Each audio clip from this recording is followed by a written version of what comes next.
రాబోయే 16 జూన్ 2024 ఆదివారము నాడు దశ పాపహర దశమి వచ్చింది. ఈ రోజును ప్రతి ఒక్కరు కూడా ఉపయోగించుకోవాలి.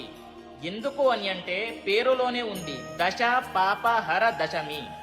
మీరు చేసుకున్నటువంటి 10 రకాల పాపాలు తొలగిపోతాయి. మన నిత్య జీవితంలో తెలిసో తెలియకనో ఎన్నో పాపాలు చేసుకుంటాము, మనకు తెలియకుండానే. అప్పుడు దేవుడు మనల్ని ముందుకు రానివ్వడు. అలాంటి పాపాలు చేసుకుంటే ఎలా ముందుకు రానిస్తాడు? కాబట్టి అలాంటి పాపాలు తొలగిపోయి మన లైఫ్లో, మన జీవితంలో ముందుకు వెళ్ళాలి, లైఫ్లో సక్సెస్ అవ్వాలి అని అంటే ఈ రోజును ప్రతి ఒక్కరు కూడా ఉపయోగించుకోవాలి. ఎలా అని అంటారా? చెప్తాను, వినండి. ఈ రోజున గంగా స్నానము చేస్తే మహా అద్భుతం, బ్రహ్మాండం. ఓకేనా? కాదు, నాకు వీలు కాదు, నదీ స్నానం